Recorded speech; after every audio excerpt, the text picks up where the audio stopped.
This story is titled, Fiancée Took a Break, Vanished for Weeks. Met her ex, now wants to resume our wedding plans. I'm ready to walk away. Hey everyone, before we jump into today's video, I need your help. We've noticed the channel is losing some traction, and subscribing is one of the best ways you can support us. It's quick, free, and it helps us keep bringing you awesome content. Your support means the world. Let's keep this channel growing together. Thanks so much. Now let's start the video. Hey everyone, I'm not the kind of guy who usually posts stuff like this, but things have been so weird lately that I need to get it off my chest. Maybe someone out there has been through something similar and can give me some advice, or at least tell me I'm not crazy. So, here's the deal. My fiancé, Lily, 27 female, and I, 29 male, have been together for 3 years. She's smart, funny, and has this way of making you feel like you're the only person in the room. I proposed last year, and we started planning a summer wedding. Everything was going great. At least I thought it was. One day, Lily tells me she's going to her hometown to spend time with her sister. Now Lily's really close with her family, and she hadn't been back in a while, so it didn't seem weird. She packed a bag, gave me a kiss, and told me she'd be back in a couple of weeks. At first, I didn't think much of it. We still texted here and there, and she called me the first night to let me know she got there safely. The next day, though, things started to feel off. She called me in the afternoon. She was like, "Hey, I need to talk to you about something." I went, "Sure, what's up?" That's when she drops this. "I think I need some time to think." I was trying to process, so I asked, "Think about what? Is this about the wedding? Are you feeling stressed? Did I do something?" She doesn't really answer, just says, "I feel like I need some time for myself." I didn't want to push too hard, so I said, "Okay, if you need space, I get it. Just let me know what's going on." She promises we'll talk soon, but the whole thing feels off. The conversation ended on a weird note. I sat there like, what the hell just happened? After that, communication pretty much stopped. I texted her a few times, just normal stuff like, "Hey, how's it going?" Or, "Hope you're having a good day." But she never replied. I tried calling her, but she didn't pick up. She even stopped posting on social media, which was odd because she's usually the type to share everything from her morning coffee to random sunset pics. I reached out to her sister thinking maybe she could shed some light on what was going on. Her sister texted back a short, "Haven't seen her much, sorry," which didn't help at all. It felt like everyone was shutting me out. At this point, I started losing sleep over it. My friends tried to calm me down, saying, "She's probably just taking a breather." But that didn't sit right with me. This wasn't like her. She'd never been the type to just go radio silent, especially not on me. The weirdest part was how sudden it all felt. We were literally in the middle of choosing flower arrangements a week before she left. There were no big arguments, no signs of anything wrong. I kept replaying every conversation we'd had, trying to figure out if I'd missed something. But everything seemed fine, until it wasn't. I tried giving her the benefit of the doubt. Maybe she really did need some time alone. Maybe she was going through something she didn't know how to talk about yet. But as days turned into weeks, my patience wore thin. If something was wrong, why couldn't she just tell me? That's when I started questioning everything. Was she really staying with her sister? What if there was something or someone else going on? I hated thinking like that, but the lack of answers was driving me nuts. I spent so many nights staring at my phone, hoping for a text or a missed call that never came. Every day that passed felt heavier than the last. I tried distracting myself with work, friends, but nothing worked. I felt like my whole world was stuck on pause. After a couple of weeks of silence from Lily, I decided enough was enough. I mean, how much space does one person need? If she wasn't going to tell me what was going on, I was going to find out myself. I packed an overnight bag, fueled up my car, and made the drive to her hometown.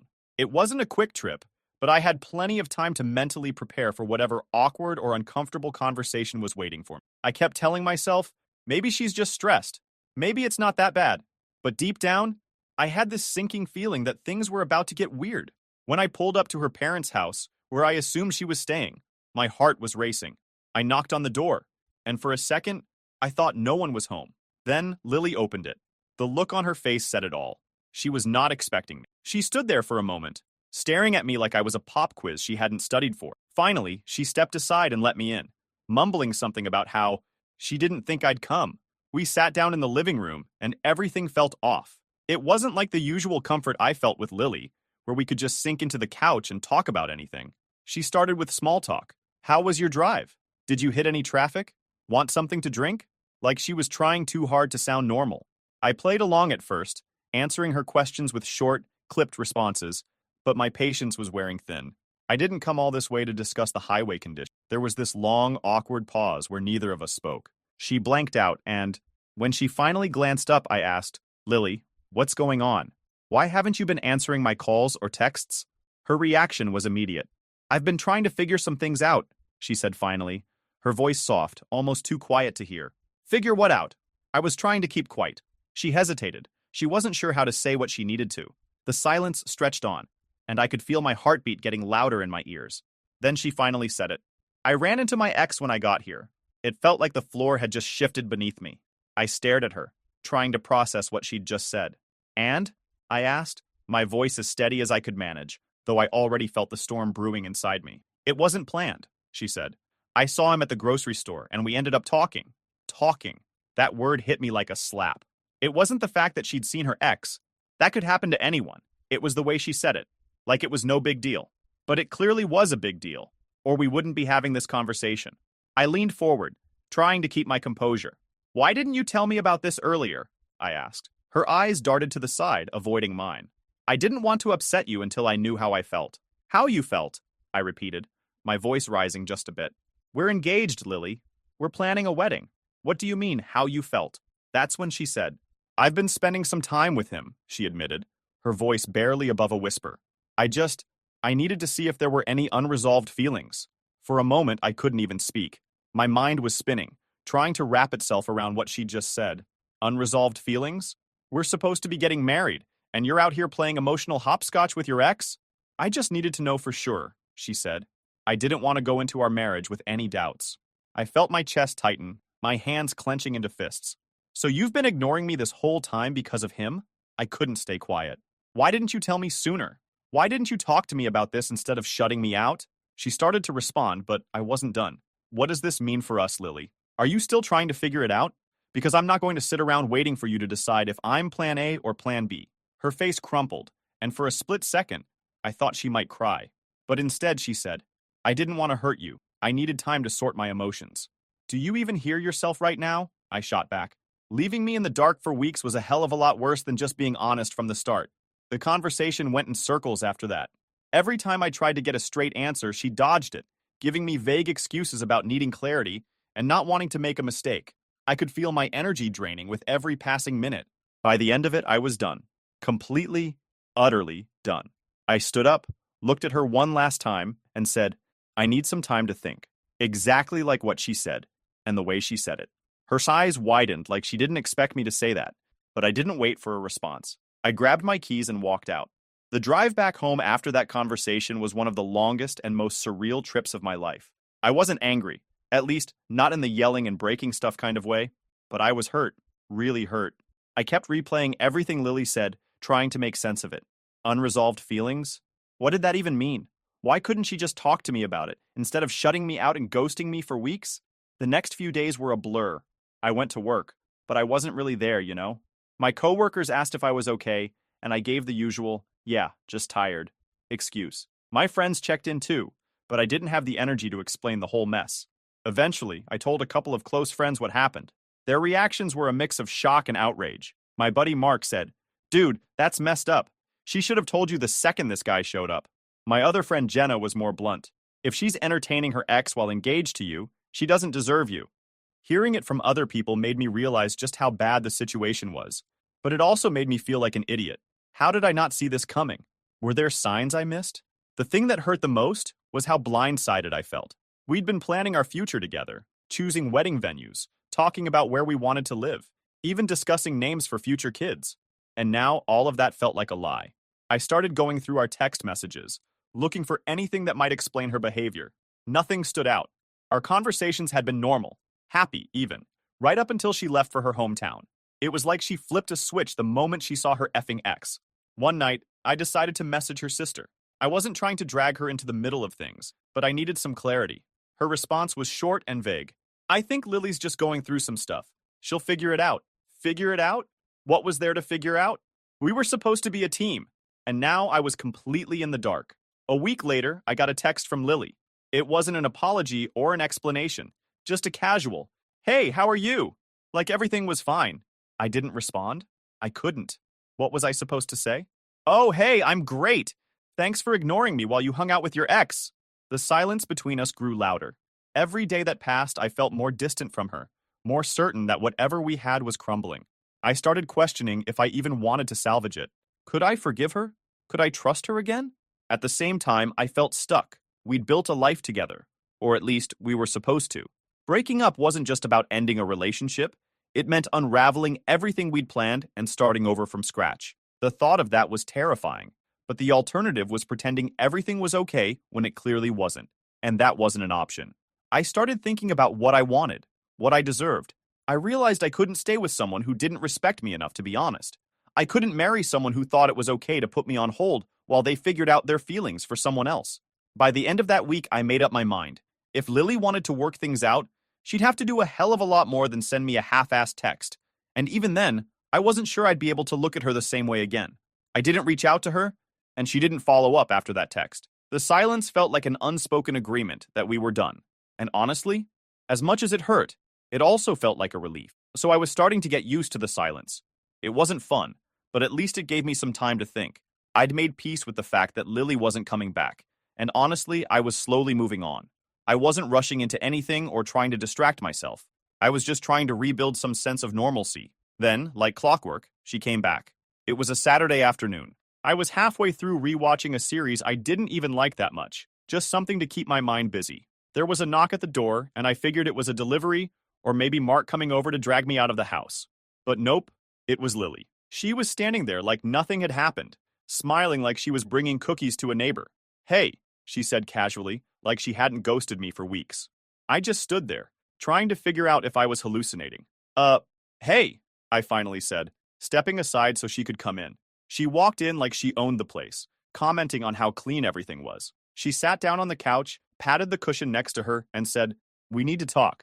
I was bracing for some kind of heartfelt apology, an explanation, something.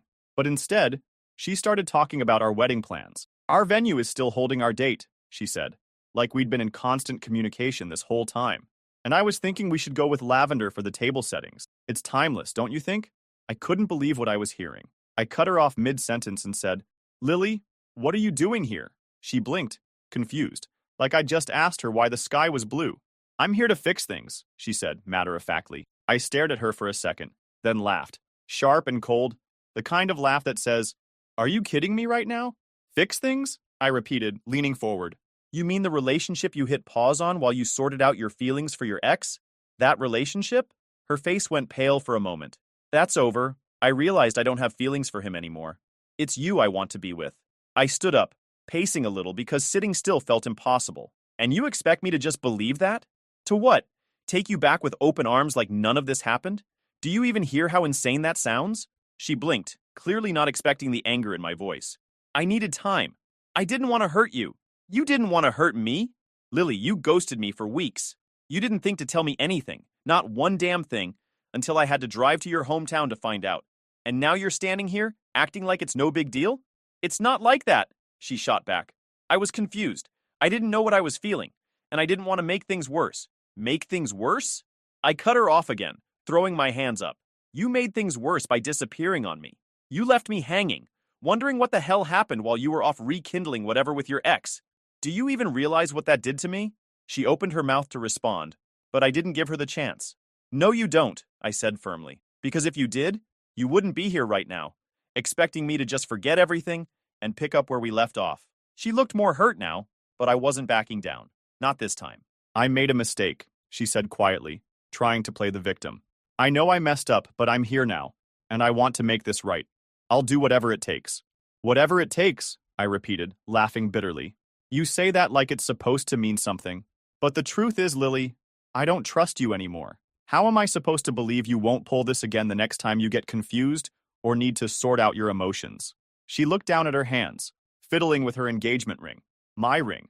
I felt a flash of anger seeing it still on her finger, like she had any right to wear it after everything. "Take it off," I said abruptly. She looked up, startled. "What?" "The ring," I said, pointing to her hand. "Take it off. You don't get to keep it.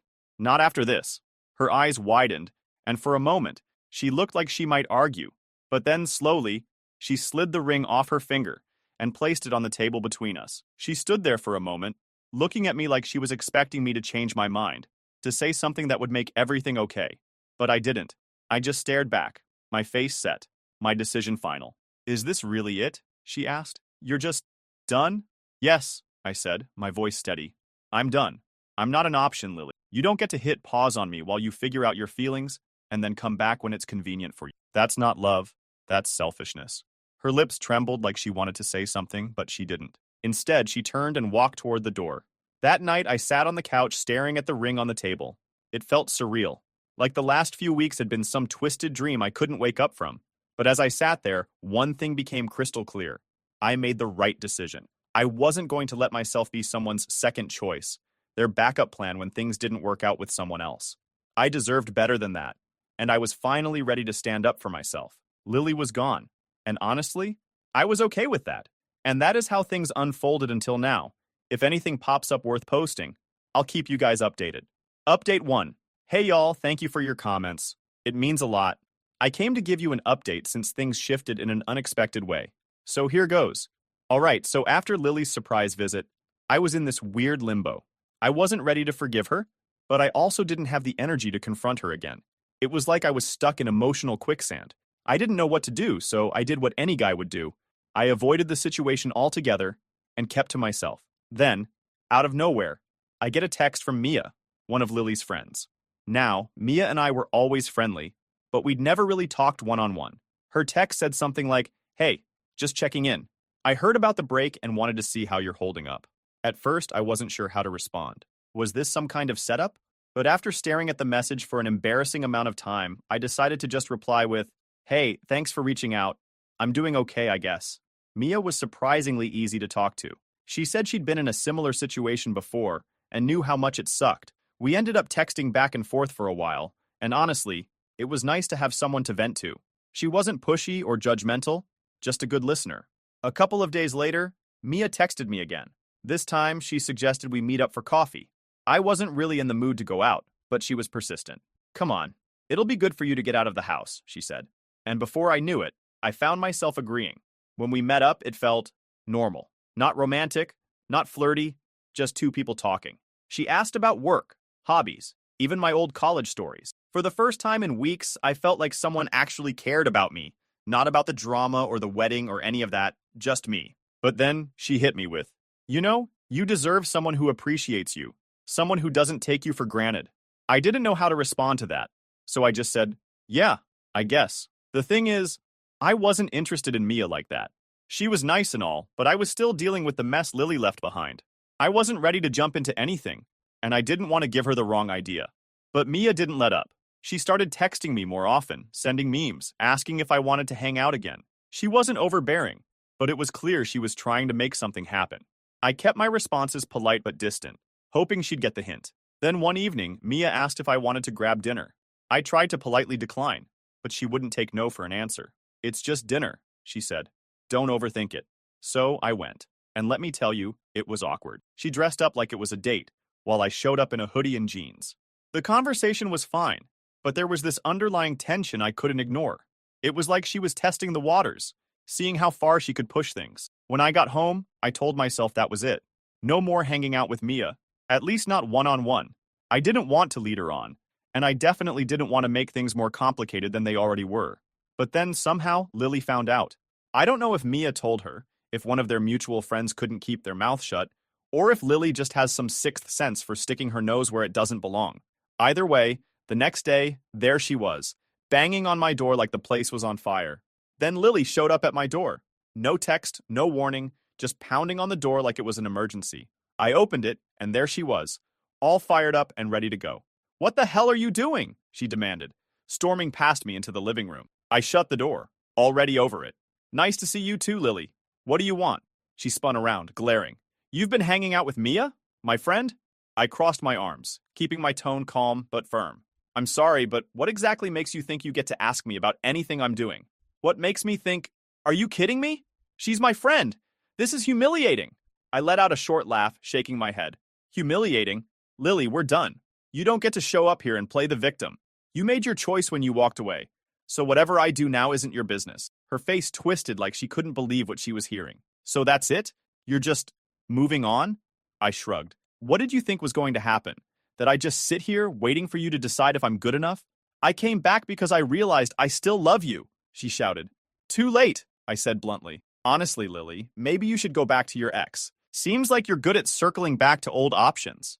Her face turned red in an instant, her jaw tightening like she was trying to hold herself together. Are you serious right now? She hissed. Yeah, I'm serious, I shot back. You clearly didn't think twice about running to him before. Why stop now? Might as well make it easier for everyone. She practically exploded. You don't get to stand there and act like you're better than me. If you think I'm just going to let this slide, you're wrong. I told her, let what slide? That I'm over it? That I'm over you? Not my problem anymore, Lily. She glared at me. You'll regret this, she said, her tone sharp enough to cut glass. Don't think I won't make you regret this. I just opened the door wide and gestured to it. Go ahead, Lily. Make whatever threats you want, but you're not my problem anymore. She stared at me for a moment, then stormed out. I locked the door behind her, shook my head, and finally let out a breath. Whatever her next move was, I don't care. I'm done. And that isn't going to change. Final update. All right, guys, I came with a final update just to let you know how everything is unfolding. So, after Lily stormed out, the silence felt different this time. Not heavy, not tense, just peaceful. For the first time, I didn't feel like I had to justify myself to her or anyone else. It was over, and I was fine with that. A couple of days later, Mia texted me, asking if I wanted to grab lunch.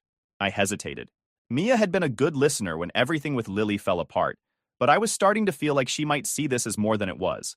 I didn't want to send mixed signals or make things messy. Still, I figured one lunch wouldn't hurt, especially if I used it as an opportunity to set things straight. When we met up, the vibe was casual. We talked about random stuff, but there was this underlying energy that made me uncomfortable. She'd laugh a little too hard at my jokes, lean in a little too close, and give me that look, like she was waiting for me to make a move. About halfway through, I decided it was time to rip the Band-Aid off. Mia, look, I really appreciate you being there for me lately. It's been a lot and I'm grateful, but I want to be clear. I'm not looking for anything beyond friendship. Her face fell for a second, but she quickly recovered. Oh, yeah, of course, she said, waving it off like it was no big deal. I didn't mean to make it weird. I smiled, relieved she took it well. Thanks. I just didn't want there to be any confusion. After lunch, we parted ways, and I thought that was that. But as I walked back to my car, something caught my eye. It was Lily.